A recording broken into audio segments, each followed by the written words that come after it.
ಈಡನ್ಸ್ news ನಲ್ಲಿ ಒಂದು breaking news ಲಭ್ಯವಾಗ್ತಾ ಇದೆ. ಮಾನ್ವೀಯ ಪಟ್ಟಣದಲ್ಲಿ ಬಸ್ ನಿಲ್ದಾಣದ ಪ್ರಾಬ್ಲಮ್ ಕಂಡು ಬರ್ತಾ ಇದೆ.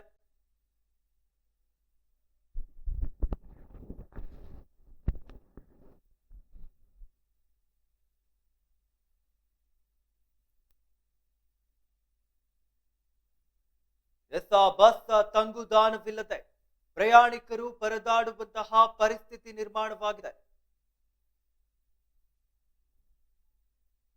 ಮಳೆ ಬಿಸಿಲೆನ್ನದೆ ಪ್ರಯಾಣಿಕರು ರಸ್ತೆಯಲ್ಲಿಯೇ ನಿಲ್ಲುವಂತಹ ಸ್ಥಿತಿ ನಿರ್ಮಾಣವಾಗಿದ್ದು, ಮಾನ್ವಿ ಪಟ್ಟಣದ ಬಸವ ವೃತ್ತದಲ್ಲಿ ಈ ರೀತಿಯ ಒಂದು ಘಟನೆ ಕಂಡು ಬರ್ತಾ ಇದೆ.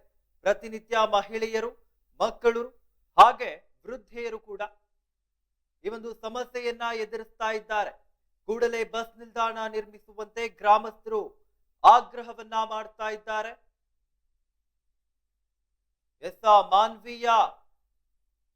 ಮಾನ್ವಿ ಪಟ್ಟಣದಲ್ಲಿ ಬಸ್ ನಿಲ್ದಾಣದ ಪ್ರಾಬ್ಲಮ್ ಕಂಡು ಬರ್ತಾ ಇದೆ.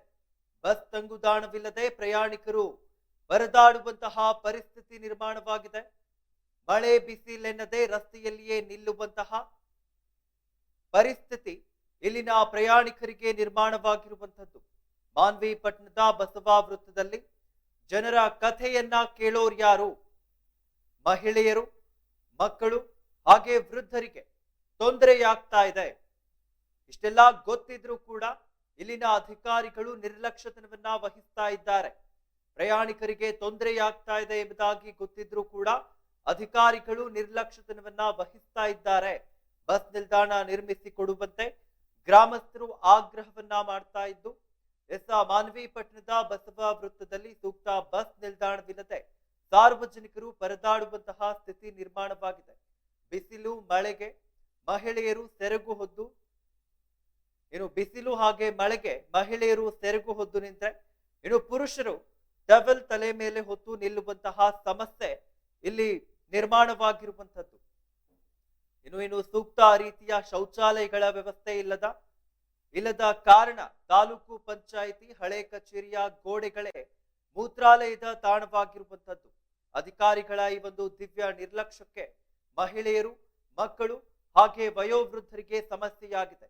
ಪ್ರಯಾಣಿಕರು ಅಧಿಕಾರಿಗಳ ವಿರುದ್ಧ ಹಿಡಿ ಶಾಪವನ್ನ ಹಾಕುವಂತಹ ಪರಿಸ್ಥಿತಿ, ದುರ್ವಿಧಿ ಇಲ್ಲಿ ನಿರ್ಮಾಣವಾಗಿರುವಂತದ್ದು. ಮಾನ್ವಿ ಪಟ್ಟಣದ ಬಸವ ವೃತ್ತದಲ್ಲಿ ಸೂಕ್ತ ಬಸ್ ನಿಲ್ದಾಣ ನಿರ್ಮಾಣ ಮಾಡಬೇಕು, ಸಾರ್ವಜನಿಕರಿಗೆ ಅನುಕೂಲ ಮಾಡಿಕೊಡಬೇಕು ಎಂದು ಒತ್ತಾಯಿಸಿದ್ದಾರೆ.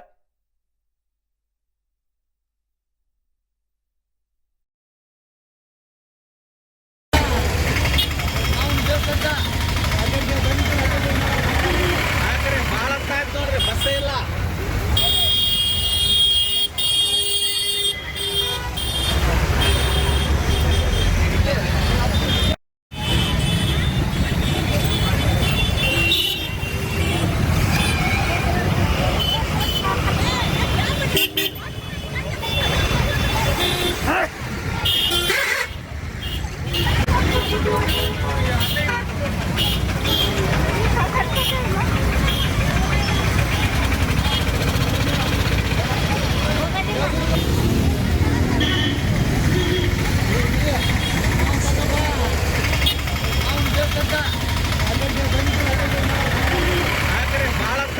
ಬಸ್ ಇಲ್ಲ.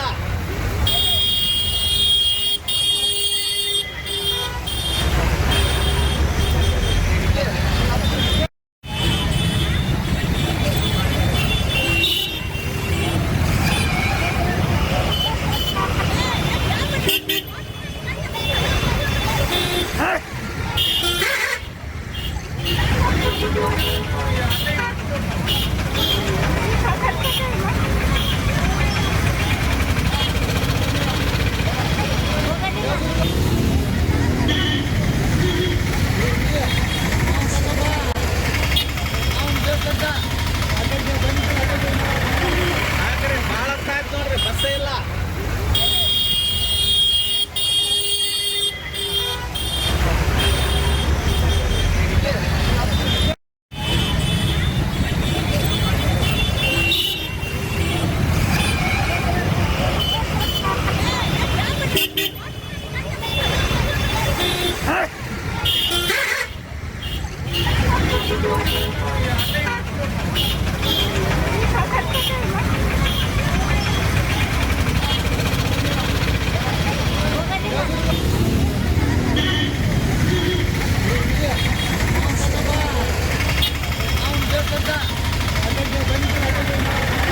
ಯಾಕ್ರಿ ಭಾಳ ಹೊತ್ತಾಯ್ತು ನೋಡ್ರಿ ಬಸ್ಸೇ ಇಲ್ಲ.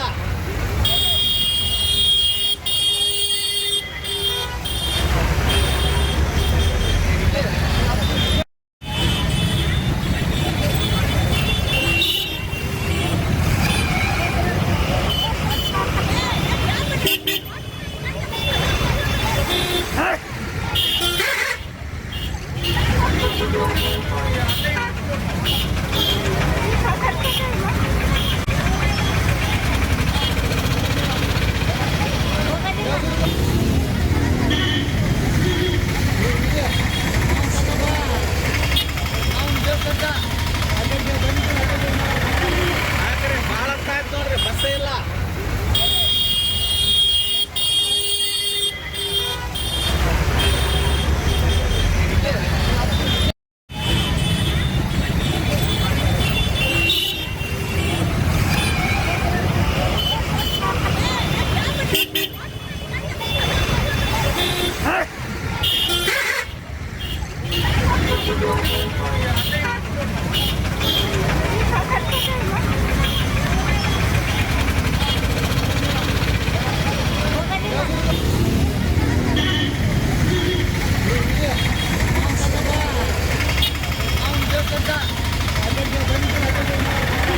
ಯಾಕ್ರಿ ಭಾಳ ಹೊತ್ತಾಯ್ತು ನೋಡ್ರಿ ಬಸ್ಸೇ ಇಲ್ಲ.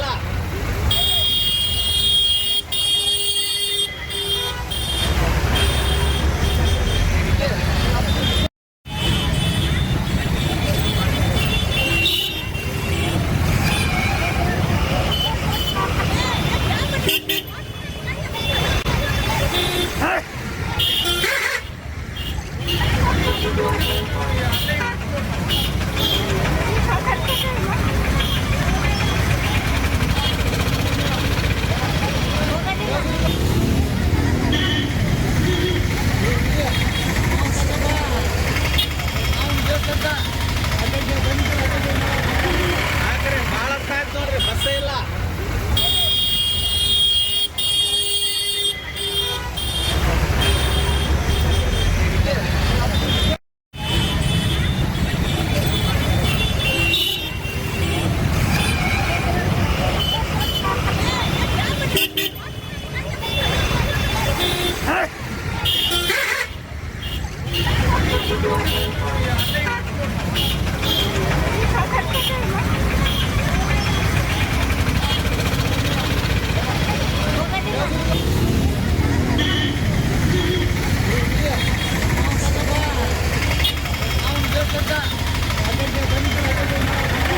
ಯಾಕ್ರಿ ಭಾಳ ಹೊತ್ತಾಯ್ತು ನೋಡ್ರಿ ಬಸ್ಸೇ ಇಲ್ಲ.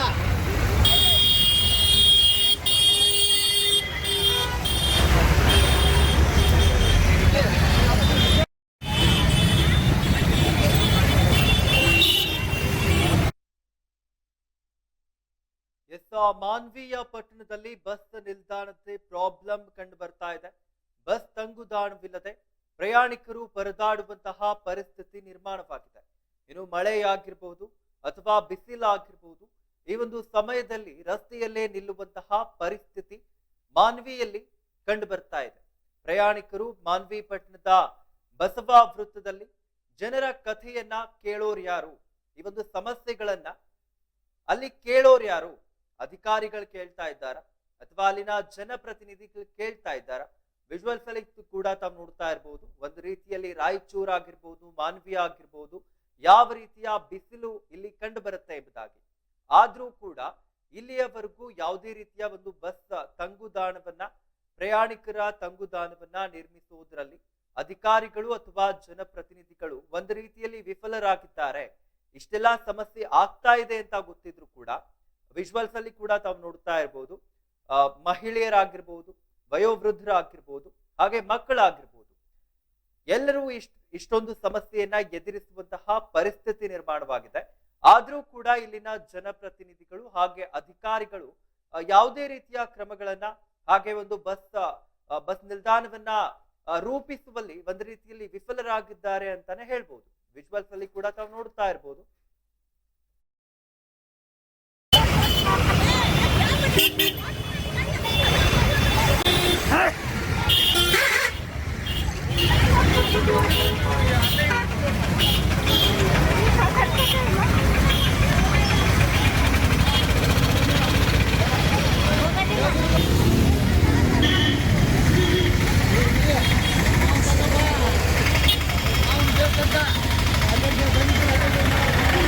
ಆ ಕಡೆ ಭಾಳ ಅರ್ಥ ಆಯ್ತು ನೋಡ್ರಿ, ಬಸ್ಸೇ ಇಲ್ಲ.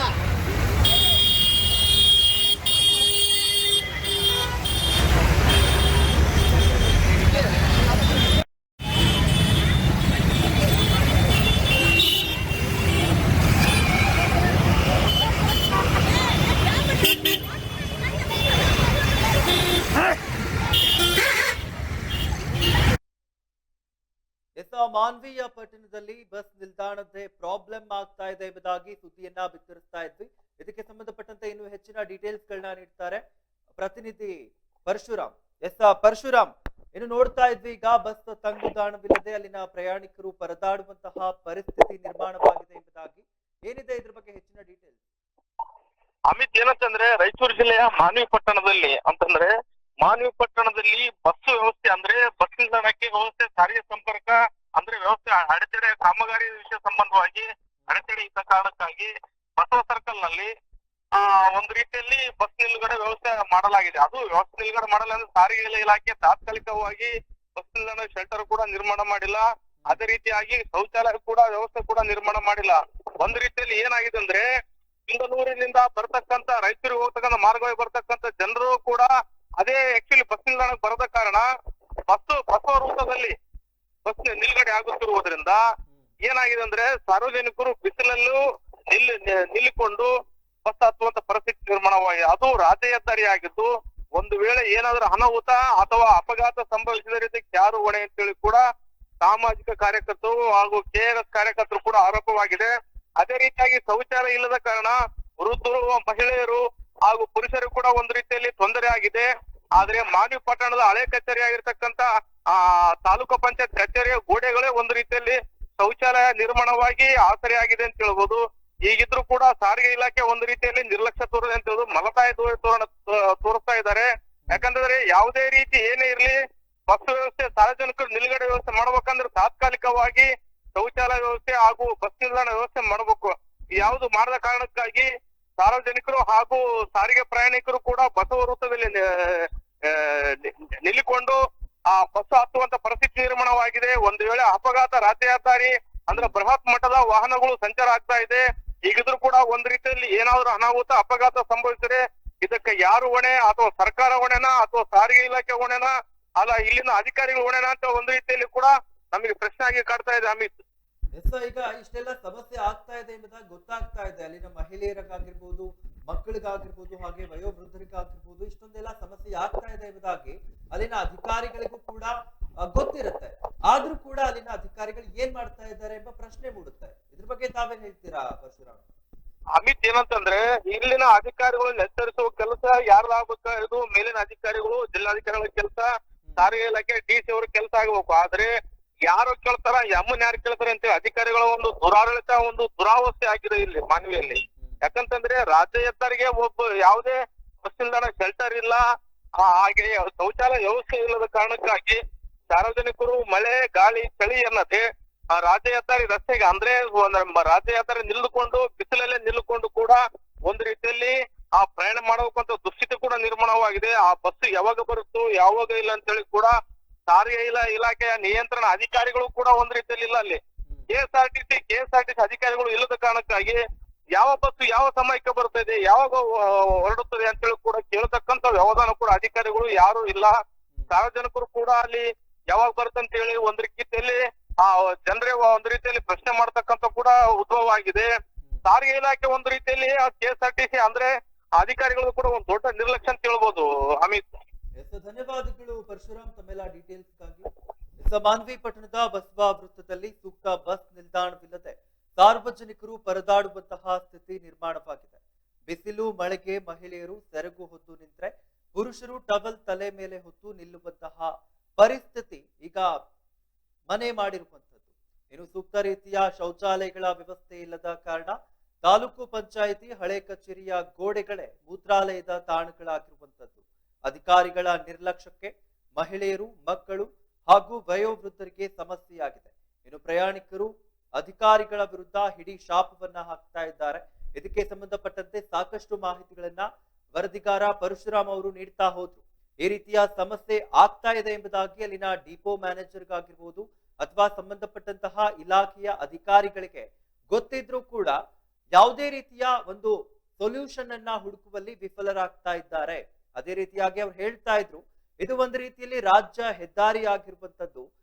ಏನಾದ್ರೂ ಆಗಿ ಹೆಚ್ಚು ಕಡಿಮೆ ಆದ್ರೆ, ಅಪಘಾತಗಳು ಸಂಭವಿಸಿದ್ರೆ ಇದಕ್ಕೆಲ್ಲ ಹೊಣೆಯನ್ನ ಯಾರು ತೆಗೆದುಕೊಳ್ತಾರೆ? ಈ ಅಧಿಕಾರಿಗಳೇನಾದ್ರೂ ಹೊಣೆಯನ್ನ ತೆಗೆದುಕೊಳ್ತಾರಾ? ಅಥವಾ ಇಲ್ಲಿನ ಜನಪ್ರತಿನಿಧಿಗಳು ಇಲ್ಲಿ ಏನಾದ್ರೂ ಆಗಿ ಅಪಘಾತಗಳು ಸಂಭವಿಸಿದ್ರೆ ಜನಪ್ರತಿನಿಧಿಗಳೇನಾದ್ರೂ ಈ ಒಂದು ಹೊಣೆಯನ್ನ ತೆಗೆದುಕೊಳ್ತಾರಾ? ಏನಕ್ಕೋಸ್ಕರ ಇಷ್ಟೊಂದು ನಿರ್ಲಕ್ಷ್ಯತನವನ್ನ ವಹಿಸ್ತಾ ಇದ್ದಾರೆ ಎಂಬುದಾಗಿ ಕೂಡ ವರದಿಗಾರ ಪರಶುರಾಮ್ ಅವರು ಕೂಡ ಹೇಳ್ತಾ ಇದ್ರು.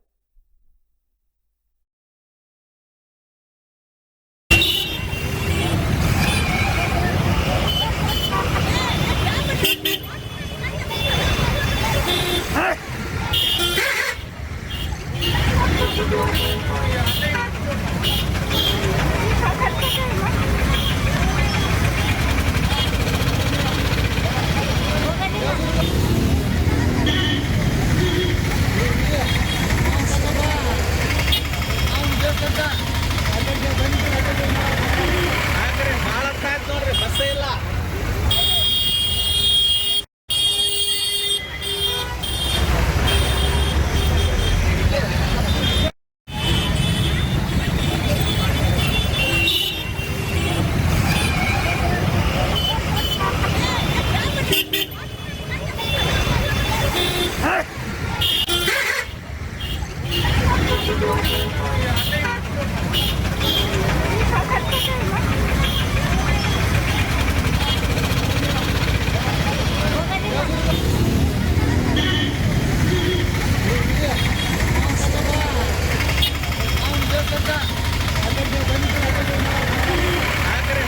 ಆಯ್ತು ನೋಡ್ರಿ, ಬಸ್ಸೇ ಇಲ್ಲ.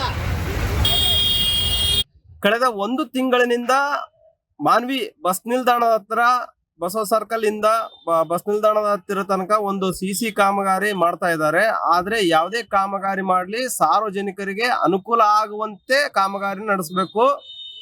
ಆದ್ರೆ ಮಾನ್ವಿ ಜನತೆ, ನೀವು ನೋಡ್ತಾ ಇರ್ಬೋದು ಬಸ ವೃತ್ತದಲ್ಲಿ ಮಾನ್ವಿ ಜನತೆ ಇವತ್ತಿನವರೆಗೂ ಒಂದು ತಿಂಗಳಾದ್ರೂ ಕೂಡ ಅವರಿಗೆ ಸಾರ್ವಜನಿಕರಿಗೆ ಪ್ರಯಾಣಿಕರಿಗೆ ಯಾವುದೇ ಒಂದು ವ್ಯವಸ್ಥೆ ಇಲ್ಲ ಸರ್. ಅವ್ರು ಕೂತ್ಕೊಳ್ಳೋದಕ್ಕಾಗಿರ್ಬೋದು ಅಥವಾ ಲಗೇಜ್ ತಂದಿರ್ತಾರೆ, ಲಗೇಜ್ ಇಡೋದಕ್ಕಾಗ್ಲಿ ಯಾವುದೇ ಒಂದು ವ್ಯವಸ್ಥೆ ಮಾಡಿಲ್ಲ. KSRTC ಅವರು ಯಾವುದೇ ಒಂದು ಈಗ ಸಿಂಧನೂರ್ ಕಡೆ ಮತ್ತೆ ರಾಯಚೂರ್ ಕಡೆ ಹೋಗ್ಬೇಕಾದಂತವ್ರು ಬಸವ ಸರ್ಕಲ್ ನಲ್ಲೇ ವೇಟ್ ಮಾಡ್ಬೇಕು ಸರ್. ಅದು 1 ತಾಸು ಆಗಿರ್ಬೋದು, 1.5 ತಾಸು ಆಗಿರ್ಬೋದು, ಅವ್ರು ಅಲ್ಲೇ ನಿಂತ್ಕೊಂಡೇ ವೇಟ್ ಮಾಡ್ಬೇಕು ಬಸ್ಗಳನ್ನ. ಅಲ್ಲಿ ಯಾವ್ದಾರು ನೋಡಿ ಸರ್, ಈಗ ವೃದ್ಧರು ಇರ್ತಾರೆ, ಮಕ್ಳು ಇರ್ತಾರೆ, ಅಥವಾ ಬೇರೆ ಊರ್ಲಿಂದ ದೂರ ಊರ್ಲಿಂದ ಬಂದಿರ್ತಾರೆ, ಅಂತವ್ರಿಗೂ ಕೂಡ ಒಂದು ರೀಸೆಸ್ಗೆ ಹೋಗ್ಬೇಕು, ರೀಸೆಸ್ ಪಾಸ್ ಮಾಡ್ಬೇಕು. ಒಂದು ಚಿಕ್ಕ ಮಗು ಯಾವ್ದೋ ರೀಸೆಸ್ ಪಾಸ್ ಮಾಡ್ಬೇಕು ಅಂದ್ರೆ ಅಲ್ಲಿ ಅನುಕೂಲ ಇಲ್ಲ. ಒಬ್ಬ ವೃದ್ಧರು ಒಂದು ರೀಸೆಸ್ ಪಾಸ್ ಮಾಡ್ಬೇಕಂದ್ರೆ ಅದಕ್ಕೂ ಶೌಚಾಲಯದ ವ್ಯವಸ್ಥೆ ಇಲ್ಲ. ಅಥವಾ ಯಾವ ಬಸ್ ಯಾವ ವೇಳೆಗೆ ಬರುತ್ತೆ ಅಂತ ಕೇಳೋದಕ್ಕೆ ಕೂಡ ಒಬ್ಬ KSRTC ಅಧಿಕಾರಿಗಳು ಒಂದು ಬೆಂಚ್ ಆಯ್ತು, ಒಂದು ಇಬ್ರು ಯಾರು ಒಬ್ಬ ಒಂದು ಟೇಬಲ್ ಹಾಕೊಂಡು ಕೂತ್ಕೋಬಹುದಾಗಿತ್ತು. ಅಂತ ವ್ಯವಸ್ಥೆ ಕೂಡ ಇಲ್ಲ. ನಾವು ದೂರವಾಣಿ ಸಂಪರ್ಕದಲ್ಲಿ ಮಾತಾಡಿದ್ವಿ, ನಮ್ಮ KRS ಪಕ್ಷದ ಸದಸ್ಯರೊಂದಿಗೆ ನಾನು ಮಾತಾಡಿದೆ. ಅಲ್ಲ ಸರ್, ಏನಂತಂದ್ರೆ ಈ ರೀತಿ ಅವ್ಯವಸ್ಥೆ ಅಂದ್ರೆ 1 ತಿಂಗಳಿಂದ ನಡೆದಿದೆ ಅಂದ್ಮೇಲೆ ಇದಕ್ಕೆಲ್ಲ ಏನ್ ಸರ್ ಜನಪ್ರತಿನಿಧಿಗಳು ಕಾರಣಕರ್ತರು ಯಾರು ಸರ್? ಇದೆಲ್ಲ ಸರ್ ಕಾರಣಕರ್ತರು ಮೇನ್ ಆಗಿ ಅಧಿಕಾರಿಗಳೇ ಕಾರಣಕರ್ತರು ಸರ್. ಯಾಕಪ್ಪ ಅಂತಂದ್ರೆ ಅಧಿಕಾರಿಗಳು ಏನ್ ಹೇಳ್ತಾರೆ, ನಾವ್ ಯಾವ್ದೇ ಒಂದು ಪ್ರಶ್ನೆ ಕೇಳಿದ್ರೆ ಅದು ಸಂಬಂಧಕ್ಕೆ ಬರ್ಲಾರ್ದಂತ ಉತ್ತರಗಳು ಕೊಡ್ತಾರೆ ಸರ್. ನಾವು ಫೋನ್ ಮಾಡಿ ಸರ್ ಸಾರ್ವಜನಿಕರಿಗೆ ಈ ತರ ತೊಂದರೆ ಆಗಿದೆ ಅಂತ ಹೇಳಿದ್ರೆ ನೀವು CPI ಫೋನ್ ಮಾಡ್ರಿ ಅಂತ KSRTC ಹೇಳ್ತಾರೆ. ಸರ್ ಕಾಮಗಾರಿ ನಡೀತಾ ಇದೆ ಅಂತ ಅವರೇ ಹೇಳಿದ್ರು, ಕಾಮಗಾರಿ ನಡೀತಾ ಇದೆ ಸರ್. ನೀವು ಕಾಮಗಾರಿ ನಡೀತಾ ಇರೋ ಅಧಿಕಾರಿಗಳಿಗೆ ಮಾತಾಡಿ ಅಂದ್ರೆ, ಇಲ್ಲ ಸರ್ ನಾವು ಕಾಮಗಾರಿ ಮಾಡ್ತಾ ಇರೋ ಅಧಿಕಾರಿಗಳು ನಾವ್ ಹೆಂಗ್ ಮಾತಾಡಕ್ ಬರುತ್ತೆ, ನೀವು ಬೇಕಾದ್ರೆ CPI ಅವ್ರಿಗೆ ಫೋನ್ ಮಾಡಿ ಅಂತ. ಅಂದ್ರೆ ಬೇಜವಾಬ್ದಾರಿ ಉತ್ತರಗಳು ಸರ್. ಯಾರು KSRTC ಅವರು ಬೇಜವಾಬ್ದಾರಿ ಉತ್ತರ ಕೊಡ್ತಾರೆ ಏನಾದ್ರು ಅನಾಹುತ ಸತ್ರ ಯಾರು ಸರ್. ಏನಾದ್ರೂ ಅನಾಹುತ ಆಗಿ ಯಾರಾದ್ರೂ ಜೀವ ಹಾನಿ ಆಯ್ತಂದ್ರೆ KSRTC ಅವರೇ ನೇರ ಹೊಣೆ ಸರ್, ಅವರೇ ಕಾರಣ ಸರ್. ಮತ್ತೆ ಹಿಂಗಾದ್ರೆ ಹೆಂಗ ಸರ್ ಜನರ ಪರಿಸ್ಥಿತಿ? ಸರ್ ಜನರ ಪರಿಸ್ಥಿತಿ ಅದೇ ಸರ್. ನಾವು ದೂರವಾಣಿ ಸಂಪರ್ಕದಲ್ಲಿ ಮಾತಾಡ್ತಿದ್ರು, ಅವ್ರು ನಿನ್ನೆ ಕೂಡ ಮಾತಾಡಿದೀವಿ, ಇವತ್ತು ಕೂಡ ಮಾತಾಡಿದೀವಿ ಸರ್. ಅವ್ರು ಯಾವ್ದೇ ಒಂದು ಈಗ್ಲೂ ಕೂಡ ಒಂದು ವ್ಯವಸ್ಥೆ ಮಾಡಿಲ್ಲ ಸರ್ ಸಾರ್ವಜನಿಕರಿಗೆ. ಕುಡಿಯೋಕೆ ನೀರಿಲ್ಲ ಸರ್, ಸಾರ್ವಜನಿಕರಿಗೆ ಕುಡಿಯೋಕೆ ನೀರಿನ ವ್ಯವಸ್ಥೆ ಕೂಡ ಇಲ್ಲ ಅಲ್ಲಿ. ಎಷ್ಟೋ ಜನ ನೋಡಿ, ಎಷ್ಟೋ ಜನ ಆಫೀಸ್ಗೆ ಹೋಗೋರು ಇರ್ತಾರೆ ಸರ್, ಡ್ಯೂಟಿಗೆ ಹೋಗೋರು ಇರ್ತಾರೆ, ವೃದ್ಧರು, ಮಕ್ಕಳು ನೋಡಿ. ಇವತ್ತು 40-50 ವರ್ಷದವ್ರಿಗೆ BP, ಶುಗರು ಎಲ್ಲ ಬಂದಿದೆ ಸರ್. ಅಂತವ್ರಿಗೆ ಅಲ್ಲಿ ಏನಾದ್ರು ನೀರ್ ಕುಡಿಬೇಕಂದ್ರೆ ನೀರಿಲ್ಲ ಸರ್ ಕುಡಿಯೋದಕ್ಕೆ. ಬಿಸಿಲಲ್ಲೇ ನಿಂತಿದ್ದಾರೆ ಸರ್ ಅವರೆಲ್ಲ. ಕಾಮಗಾರಿ ಕಾರಣ ಹೇಳಿ ಈ ತರ ಮಾಡ್ತಾ ಇದ್ದಾರೆ. ಹಾ ಸರ್, ಯಾವ್ದೋ ಒಂದು ಕಾಮಗಾರಿ ವಿಷಯನ ಹೇಳ್ಬಿಟ್ಟು ಸಾರ್ವಜನಿಕ ಸುಖ ಸುಮ್ಮನೆ ತಂದು ಕೊಡ್ತಾ ಇದಾರೆ ಸರ್ ಅಧಿಕಾರಿಗಳು. ಇವತ್ತೇನು ಮಾನವಿ ನಗರದಲ್ಲಿ ಬಸವವೃತ್ತದಿಂದ ಪುರಸಭೆವರೆಗೆ ಏನು ಇವತ್ತು ಸಿಸಿ ರಸ್ತೆ ಕಾಮಗಾರಿ ನಡೀತಾ ಇದೆ. ಆ ಕಾಮಗಾರಿ ಹೆಸರಿನಲ್ಲಿ ಇವತ್ತು ಸಾರ್ವಜನಿಕರಿಗೆ ಸಾಕಷ್ಟು ಸಮಸ್ಯೆಗಳನ್ನ ಇಲಾಖೆ ಅಧಿಕಾರಿಗಳು, ಸಂಬಂಧಪಟ್ಟ ಸಾರಿಗೆ ಇಲಾಖೆ ಆಗಿರ್ಬೋದು ಅಥವಾ ಪೊಲೀಸ್ ಇಲಾಖೆ ಆಗಿರ್ಬೋದು ಅಥವಾ PW ಇಲಾಖೆ ಆಗಿರ್ಬೋದು, ಸಾರ್ವಜನಿಕರಿಗೆ ಕಿರುಕುಳ ನೀಡ್ತಾ ಇದೆ, ಮಾನಸಿಕ ಕಿರುಕುಳ. ಯಾಕಂತಂದ್ರೆ ಇವತ್ತು ಸಾರ್ವಜನಿಕರಿಗೆ ಕನಿಷ್ಠ ಮೂಲ ಸೌಲಭ್ಯ ಒಂದು ಕಾಮಗಾರಿ ತಗೋಬೇಕಾದ್ರೆ ಆ ಏರಿಯಾದಲ್ಲಿ ಸಾರ್ವಜನಿಕರಿಗೆ ಮೂಲಭೂತ ಸೌಕರ್ಯಗಳನ್ನ ಕಲ್ಪಿಸಬೇಕಾಗಿರ್ತಕ್ಕಂಥದ್ದು ಅವ್ರ ಜವಾಬ್ದಾರಿ ಆಗಿರ್ತದೆ. ಆದ್ರೆ ಈವರೆಗೂ ಕೂಡ ಕಾಮಗಾರಿ ಒಂದು ತಿಂಗಳಾಯ್ತು ನಡೀತಾ ಬಂದಿದೆ, ಈವರೆಗೂ ಕೂಡ ಅಲ್ಲಿ ಒಂದು ಸಾರ್ವಜನಿಕ ಶೌಚಾಲಯ ಆಗಿರ್ಬೋದು ಅಥವಾ ತಾತ್ಕಾಲಿಕ ಬಸ್ ನಿಲ್ದಾಣ ಆಗಿರ್ಬೋದು ಅಥವಾ ಶುದ್ಧ ಕುಡಿ ನೀರಿನ ಒಂದು ಬಿಂದಿಗೆ ವ್ಯವಸ್ಥೆ ಆಗಿರ್ಬೋದು ಅಥವಾ ಸಂಬಂಧಪಟ್ಟ ಇಲಾಖೆ ಅಧಿಕಾರಿಗಳು ಮಾಹಿತಿ ನೀಡಲಿಕ್ಕಾಗಿ ಇಲ್ಲಿ ಈ ಟೈಮಲ್ಲಿ ಇಂಥ ಪರಿಸ್ಥಿತಿ ಬರುತ್ತೆ ಹೋಗುತ್ತೆ ಅನ್ನೋ ಮಾಹಿತಿ ಕೊಡುವಾಗ ಅಥವಾ ಟ್ರಾಫಿಕ್ ನಿಯಂತ್ರಣ ಮಾಡಕ ಸಂಬಂಧಪಟ್ಟ ಪೊಲೀಸ್ ಇಲಾಖೆ ಆಗಿರ್ಬೋದು, ಇವತ್ತವರೆಗೂ ಆ ಮುಖ್ಯ ರಸ್ತೆಯಲ್ಲಿ ಯಾರು ಇಲ್ಲದೆ ಎರಡೂ ಕಡೆನೂ ಜನ ಓಡಾಡ್ತಾ ಇದ್ದಾರೆ ರಸ್ತೆಯಲ್ಲಿ. ಆ ಕಡೆ ಸಿನ್ನೂರು ಬಸ್ ಬರುತ್ತೆ, ಈ ಕಡೆ ರಾಯಚೂರು ಬಸ್ ಬರುತ್ತೆ ಅಂತೇಳಿ ಅದೇ ಒಂದೇ ಸರ್ಕಲ್ ಅಲ್ಲೇ ಓಡಾಡ್ತಾ ಇದ್ದಾರೆ. ಒಂದ್ ವೇಳೆ ಸಾರ್ವಜನಿಕರಿಗೆ ಏನಾದ್ರು ಅಪಘಾತ ಆಯ್ತು ಅಥವಾ ಪ್ರಾಣ ಹಾನಿ ಆಯ್ತಪ್ಪ ಅಂದ್ರೆ ಸಂಬಂಧಪಟ್ಟ ಇಲಾಖೆಗಳು ತಗಂತಾವ ಅಥವಾ ಈ ಭಾಗದ ಜನಪ್ರತಿನಿಧಿಗಳು ತಗಂತಾರ? ಯಾಕೆ ಇವರು ಜನರ ಬಗ್ಗೆ ಇಷ್ಟೊಂದು ನಿಷ್ಕಾಳಜಿ ವಹಿಸಕತ್ತಾರ ಅಧಿಕಾರಿಗಳು ಅಥವಾ ಜನಪ್ರತಿನಿಧಿಗಳು? ನಾವ್ ಹೇಳ್ತೀವಿ ಇವತ್ತು ನಾಳೆ ಏನಾದ್ರು ಸರ್ ಈ ಭಾಗದ ಸಚಿವರು, ಶಾಸಕರು ಸರ್ ನೇರವಾಗಿ ಅವರೇ ತಗೊಂತಾರ. ನಾಳೆ ಏನಾದ್ರು ಅನಾಹುತ ಆಯ್ತಪ್ಪ ಅಂತಂದ್ರೆ ಅಧಿಕಾರಿಗಳು, ಜನಪ್ರತಿನಿಧಿಗಳು ನೇರ ಹೊಣೆಗಾರರು. ಯಾರು ಸರ್ ಶಾಸಕರು? ಶಾಸಕರು ಅಂಪಯ್ಯ ನಾಯ್ಕ ಸರ್. ಮತ್ತೆ ಹೆಂಗ್ ಸರ್ ಹಿಂಗಾದ್ರೆ ಹೆಂಗ? ಅನಾಹುತ ಅಂದ್ರೆ ಯಾರು ಜವಾಬ್ದಾರಿ? ನಾವ್ ಅದನ್ನೇ ಕೇಳ್ತಾ ಇದೀವಿ. ಈಗ ಆಲ್ರೆಡಿ ಸಂಬಂಧಪಟ್ಟ ಇಲಾಖೆಗೆ ಲೆಟರ್ ಕೊಟ್ಟಿದೀವಿ ಮತ್ತೆ ಮಾತಾಡ್ತಾ ಇದೀವಿ. ನಾವು ಅವ್ರು ಹೇಳಿದಾರೆ ಇವ್ರು ಹೇಳಿದಾರೆ ಅಂತೇಳಿ ಸರ್ಕಾರದ ಆದೇಶ ಆಗಿರ್ಬೋದು ಅಥವಾ ಜಿಲ್ಲಾಧಿಕಾರಿಗಳ ಆದೇಶ ಇಲ್ಲ, ಯಾವ್ದು ಇಲ್ದಾರೆ ನೀವು